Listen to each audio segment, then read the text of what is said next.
Students, कैसे हैं आप लोग। स्टूडेंट्स, आज हम लोग एक नया चैप्टर शुरू करने जा रहे हैं जिसका नाम है बाइनोमियल थ्योरम। ठीक है, तो बाइनोमियल थ्योरम के सारे इंट्रोडक्शन के बारे में हम लोग जानने वाले हैं इस लेक्चर में। इससे पहले जो है हम लोगों का कॉम्प्लेक्स नंबर खत्म हुआ है और इसी के साथ हम लोग एक और चैप्टर शुरू कर रहे हैं, परम्यूटेशन एंड कॉम्बिनेशन। तो जिन कुछ बच्चों का डिमांड था परम्यूटेशन एंड कॉम्बिनेशन का, तो जिन बच्चों का वो डिमांड है वह उस लेक्चर को देख ले परम्यूटेशन कॉम्बिनेशन का, और जिनको नया चैप्टर शुरू करना है वह शुरू कर सकते हैं बाइनोमियल थ्योरम। तो चलिए शुरू करते हैं आज के इस लेक्चर को। ये है आपका इंट्रोडक्शन लेक्चर। तो इसमें हम लोग सिर्फ इंट्रोडक्शन के बारे में जानेंगे कि क्या होता है बाइनोमियल थ्योरम, कहां से आया है, किसने बताया है, ठीक है, और क्या क्या कॉमनली यूज्ड फॉर्मूलाज है इसमें। ठीक है, तो चलिए शुरू करते हैं आज के लेक्चर को बिना किसी देरी के।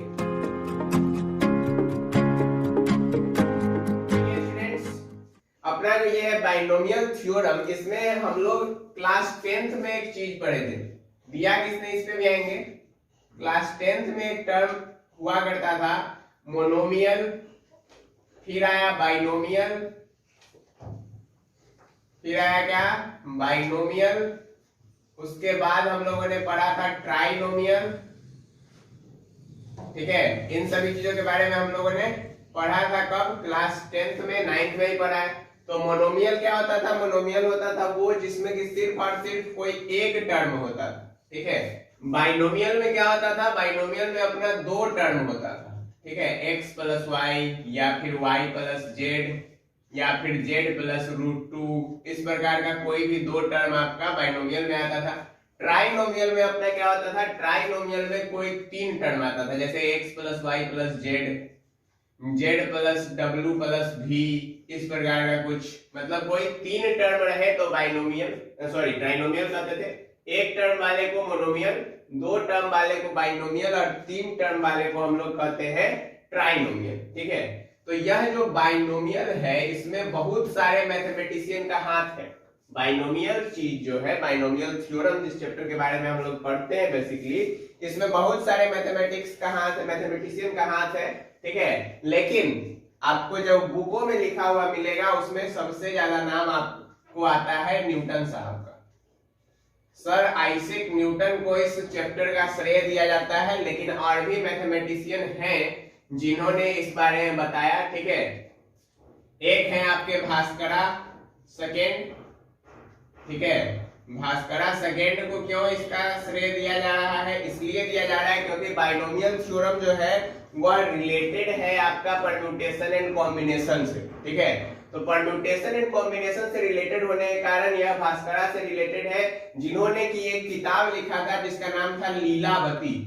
ठीक है, किताब का नाम था लीलावती, और इस लीलावती किताब में ये लीलावती इनकी बेटी का नाम था, और उस अपनी बेटी के नाम पे इन्होंने किताब लिखा था, और परम्यूटेशन एंड कॉम्बिनेशन के जितने भी कॉन्सेप्ट इन्होंने समझाए वह लीलावती को रिलेट करके समझाए हैं उस किताब में। ठीक है, उसके बाद एक और साइंटिस्ट है जिसका नाम है पास्कल, मतलब मैथमेटिशियन कहिए उनको। ठीक है, तो पास्कल का यूज आगे आएगा इसमें, पास्कल ट्रायंगल के बारे में हम लोगों को पढ़ना है। तो ये साइंटिस्ट का भी योगदान है आपका बाइनोमियल थ्योरम में, और भी बहुत सारे साइंटिस्ट है, कुछ है अदर साइड के। ठीक है, लेकिन मेनली इन तीनों का नाम जो है बहुत ज्यादा फेमस है इस चैप्टर के लिए, जिसमें कि आपको बुक में न्यूटन साहब का नाम जो है देखने को मिलता है। क्लियर बात है, इनका भी नाम देखने को मिलेगा। ये लीलावती कहानी आपको परम्यूटेशन जब पढ़ाएंगे उस समय सुनाएंगे, परम्यूटेशन में आप लोग सुनिएगा जिन लोगों ने नहीं देखा है। ठीक है, तो न्यूटन साहब ने दिया क्या, बाइनोमियल थ्योरम। ठीक है, अब बाइनोमियल तो समझ में आया कि दो टर्म वाला चीज को बाइनोमियल कहेंगे, लेकिन इसको बाइनोमियल थ्योरम नहीं कह सकते। ठीक है, थ्योरम अलग चीज है, बाइनोमियल अलग चीज है। थ्योरम में होगा कि आपका, इसको मैं मिटा दे रहा हूं, थ्योरम में आपका क्या होगा कि देखिए, जैसे अपना कोई बाइनोमियल है, मान लीजिए x प्लस वाई। ठीक है, अब इस पे कुछ पावर हो, पावर जो होगा वह होल नंबर होगा।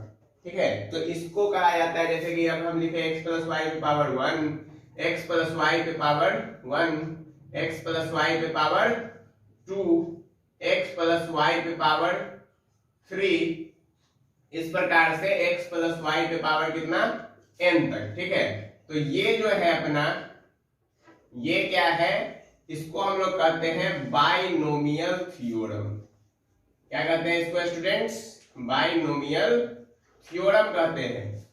और एक और चीज, यदि इसी बाइनोमियल में मतलब x प्लस वाई है, इस पे पावर हमने दे दिया 1/2, x प्लस वाई है, इस पे पावर हम लोगों ने दे दिया मान लीजिए कि 4/5, x प्लस वाई है, इस पे पावर दे दिया हम लोगों ने -8, x प्लस वाई है, इस पे पावर हम लोगों ने दे दिया -1। इस प्रकार के यदि कुछ पावर हम लोग देते हैं तो ये भी है बाइनोमियल थ्योरम। लेकिन ये जो है ये है binomial theorem of rational index. किसका है ये? रेशनल इंडेक्स का बाइनोमियल थ्योरम है। ये बाइनोमियल थ्योरम है होल नंबर से रिलेटेड, 0 1 2 3 n एक होल नंबर होगा, ठीक है। n जो है वह क्या होगा? होल नंबर होगा, w से बिलोंग करेगा। और यहाँ पर जो है यह x प्लस वाई पे power half, x plus Y पे पावर 4/5, -8 -1, ये है binomial theorem of rational index, ठीक है। तो यहाँ पर जो ये चीज है अपना सीबीएसई के सिलेबस में, ये सीबीएसई में है, मेंस में भी है आपका, और साथ ही साथ आपका एडवांस में भी है। ये तीनों चीजों में आपको कवर करेगा। लेकिन जो ये है binomial theorem of rational index, ये अभी ना ही तो आपको सीबीएसई का टॉपिक रह गया है, ना ही आपका जेईई मेंस का टॉपिक है, और ना ही जेईई एडवांस का टॉपिक है। तो हम लोग जो पढ़ेंगे वह पढ़ेंगे किसके बारे में? बाइनोमियल थ्योरम के बारे में पढ़ेंगे हम लोग, रेशनल इंडेक्स के बारे में नहीं पढ़ेंगे। इंडेक्स का मतलब जिन बच्चों को नहीं समझ में आया उन्हें बता दो, इंडेक्स का मतलब पावर होता है। क्लियर बात है? चलिए अब देखिए स्टूडेंट्स, अब हम लोग इसका थोड़ा सा एक्सपेंशन करते हैं ताकि हम लोगों को थोड़ा सा क्लियर फील आएगा बाइनोमियल थ्योरम का। थ्योरम क्या है ये तो हम लोग समझ लिए, लेकिन अभी फील नहीं आया, ठीक है। तो फील लेने के लिए इसको देखिए, x प्लस वाई पे पावर 0 है, यदि एक्सपेंड करेंगे तो इसका वैल्यू 1 आता है, ठीक है। x प्लस वाई पे पावर 1 है तो इसका वैल्यू x प्लस वाई आ जाएगा, क्लियर। x प्लस वाई पे पावर 2 है तो इसका value x square plus 2xy plus Y square आएगा, ठीक है। x प्लस वाई पे पावर 3 है तो इसका value x cube plus 3x square y plus 3xy square plus y cube आएगा। क्लियर बात? ये वैल्यू है आपका। n पे भी बात हम लोग करेंगे, ठीक है। इतना चीज क्लियर हो गया स्टूडेंट्स? मतलब यहाँ पे एक्सपेंशन हम लोगों ने जब किया तो इसका वैल्यू 1 आया, इसका एक्सपेंशन तो x प्लस वाई, इसका एक्सपेंशन तो x square plus 2xy plus Y square, इसका एक्सपेंशन जब किया तो x cube plus 3x square y plus 3xy square plus y cube आया। अब हम लोग यहाँ इसको n तक एक्सपेंड करेंगे, मतलब यदि x प्लस वाई पे पावर n हो तो इसको कैसे एक्सपेंड करेंगे, इसका तरीका हम लोग यहाँ से निकालेंगे। यहाँ पर आप लोग एक चीज गौर कीजिए, ठीक है, यहाँ से गौर कीजिए। यहाँ पर x पे पावर n है, ये 2 जो है हाईएस्ट पावर है यहाँ पे, तो x का जो पावर है वह वही रह गया जो यहाँ पे पावर है, ठीक है। उसके बाद यहाँ पर पावर x का घटा, कितना घटा? 1 घट रहा है। और यहाँ पर यदि आप लोग देखें तो इसको हम लोग x पे पावर 0 लिख सकते हैं, यहाँ पर y पे पावर 0 लिख सकते हैं। क्लियर? अब देखिए, अब थोड़ा सा और क्लियर होगा आपको कि यहाँ पर x पे 1 घट गया, यहाँ पे पूरा 7। इधर देखिए तो यहाँ पे y पे 0 है, फिर पावर बढ़ा तो 1 आ गया, फिर पावर और बढ़ा तो यहाँ पे 2 आ गया। यहाँ पे देखिए, यहाँ पर n का वैल्यू 3 था, ठीक है, तो पहला जो है उसमें 3 आ गया। अब देखिए x का पावर 1 घट गया, y पर 1 पावर आ गया, यहाँ पे y पे पावर 0 है, x का पावर 1 घट गया, y पर 1 पावर आ गया। यहाँ पर देखिए x का पावर 1 और घट गया और y का पावर 1 और बढ़ गया। यहाँ पर x का पावर जो है खत्म हो गया, पूरा नलीफाई हो गया, और y का पावर पूरा फाइनल जो 3 था वह आ गया। तो यहां से हम लोग एक चीज निकाल सकते हैं, क्या? पहला वाला जो केस होगा इसमें होगा x का पावर n, y का पावर 0, ठीक है। पहले वाले केस में होगा क्या? x का पावर n, y का पावर 0, और यह जहां तक भी जाए अंतिम वाला केस आपका क्या होने वाला है? x का पावर 0 y का पावर n। इतना तो बात हमने क्लियर समझ लिया है, इतना बात हमें पता चल गया है यहाँ से, ठीक है। इससे यदि थोड़ा सा आगे बढ़े, एक टर्म आगे, तो x का पावर आ जाएगा n में से एक कम, एक ही घट रहा है, देखिए 3 था, 3 में से एक घट के 2 हो गया, यहाँ पे 2 था, 2 में से एक घट के 1 हो गया, और उसके बाद y पे एक पावर बढ़ जाएगा। इससे और आगे यदि जाते हैं तो x में से एक और पावर घट जाएगा, ठीक है, x में से एक और पावर घट गया और y में एक और पावर बढ़ गया, ठीक है।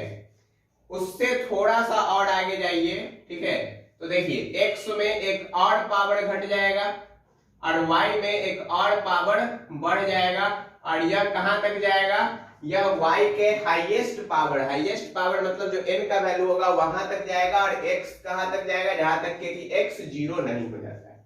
इतना बात तो क्लियर हो गया, ये बात समझ में आ गया कि y और x का वैल्यू कैसे कैसे निकलेगा, ठीक है। लेकिन अब बात करें यदि कोफिशिएंट का, तो यहाँ पर एक है, इसका कोफिशिएंट एक है, फिर यहाँ पर कोफिशिएंट एक है, यहाँ पर 2 है, फिर यहाँ पर एक है, यहाँ पर कोफिशिएंट 1 है, यहाँ 3 है, फिर यहाँ 3 है, फिर यहाँ पे 1 है, तो कोफिशिएंट क्या होगा, ठीक है।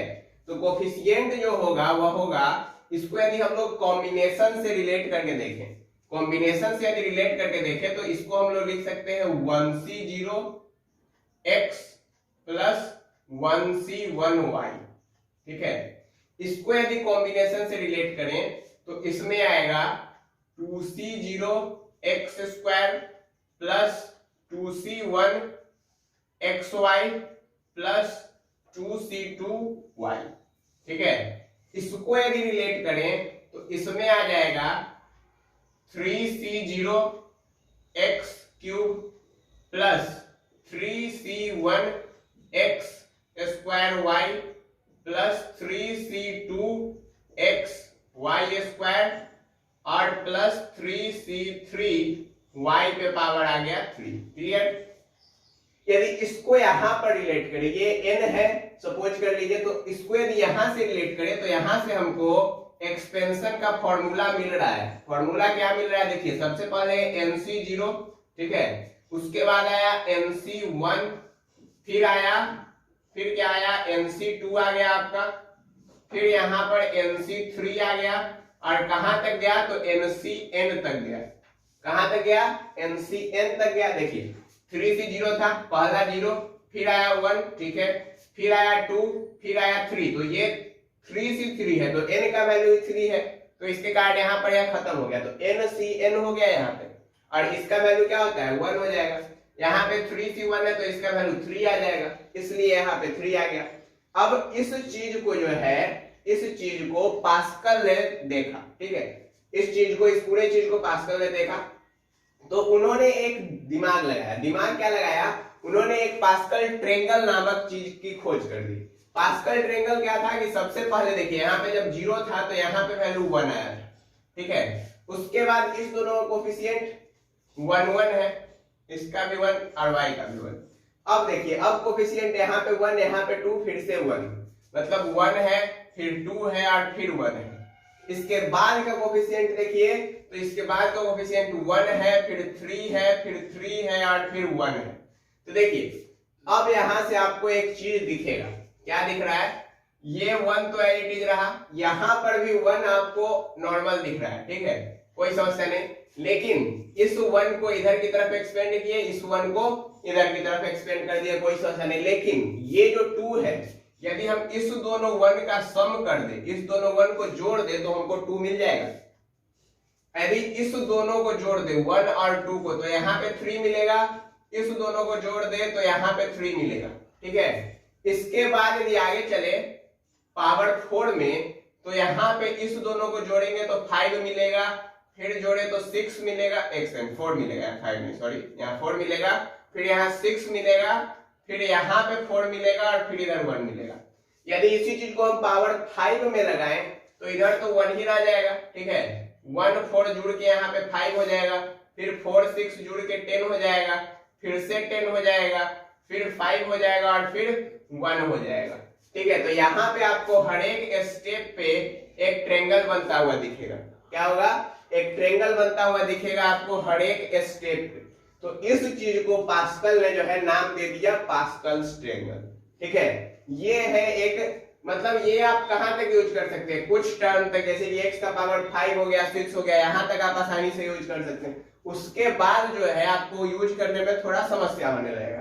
तो इसलिए जो जनरल फॉर्म बना दिया गया है इस चीज को रिप्रेजेंट करने का बाइनोमियल थ्योरम का, वह बोला गया कि NC0, उसके बाद फिर NC1 आएगा, 2 आएगा, इस तरह NCm तक जाएगा। और पहले जो है x का पावर हाईएस्ट रहेगा, हाईएस्ट मतलब जो n का वैल्यू रहेगा वह, और y का वैल्यू रहेगा 0 के बराबर। उसके बाद पावर घटना शुरू होगा, ठीक है, किसका, x का, और y का पावर बढ़ना शुरू होगा। ठीक है, अंत तक पहुंचते पहुंचते x का पावर 0 हो जाएगा और y का पावर जो है वह हाईएस्ट पावर हो जाएगा, जो कि n का पावर होगा। क्लियर बात है स्टूडेंट्स? तो मुझे उम्मीद है कि आप लोगों को जो बाइनोमियल थ्योरम का इंट्रोडक्शन था वह समझ में आया होगा। फिर हम लोग मिलेंगे नेक्स्ट लेक्चर में, उसमें हम लोग इसके कुछ क्वेश्चंस भी देखेंगे और एक्सरसाइज भी शुरू करेंगे। तब तक के लिए गुड डे।